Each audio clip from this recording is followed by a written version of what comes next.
Is a Pennsylvania Utility Commission commissioner. You took that position in 2008. Correct. And your term continues until 2013. It's a pleasure to have you and your expertise with us today. Thank you very much for having me here. It's good to have you. Senator, we're in the midst of a big discussion about Marcellus Shale drilling in Pennsylvania. Mm-hmm. We've heard all about it, but most people may think, well, it's not happening in southeastern Pennsylvania. It's not happening in the Delaware Valley, but it is, and it will be soon. Not the actual drilling, but the impact. When we hear about it now, we hear about southwestern Pennsylvania, the region south of Pittsburgh. We hear about northeastern Pennsylvania, where the drilling is well underway in both places. You have some thoughts and concerns about it, both from an energy producing standpoint and an environmental standpoint. Tell us about it. So what people should understand is while the drilling occurs in another part of Pennsylvania, the benefits are being derived as we speak in southeastern Pennsylvania. The most obvious concerns are regarding the environment, and I think they're appropriate.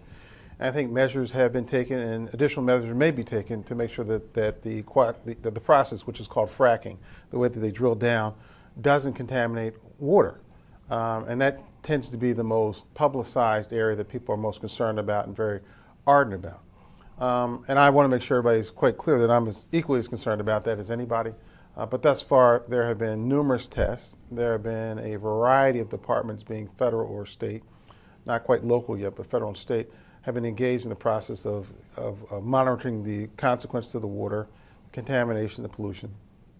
There have been a number of studies which have been revealing in terms of the impact of that drilling in that area, and I'm comfortable with that this industry is here, that we're doing things to make sure that it doesn't look like what happened when we first mined coal in Pennsylvania, that we would have devastation of land and polluting.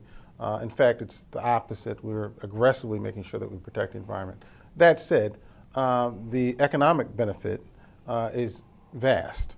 Right now, as we speak, if people look at their utility bills in Pennsylvania, there's about a 30% reduction over the last couple of years, and the commissioner's going to correct me as I put something. That's what he's going to give me the exact number. He's going to give me the exact number, but there's been a reduction in the cost of natural gas costs to your households.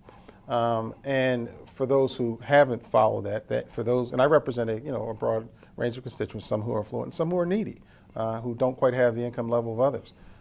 This is direct cash in their pockets in terms of savings. The other part is the economic benefit that's coming to southeastern Pennsylvania will be felt and is beginning to be felt.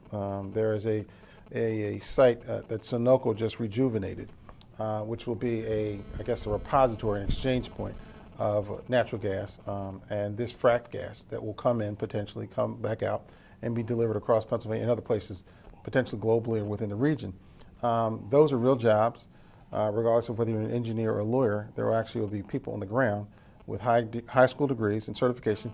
And so the whole range of opportunity in terms of economic employment will be there, as well as secondary jobs. The plastic petroleum industry, for one, potentially can explode in that region with manufacturing development. So there's a whole range of opportunity that exists in this new area of Marcellus Shale. Commissioner, feel free to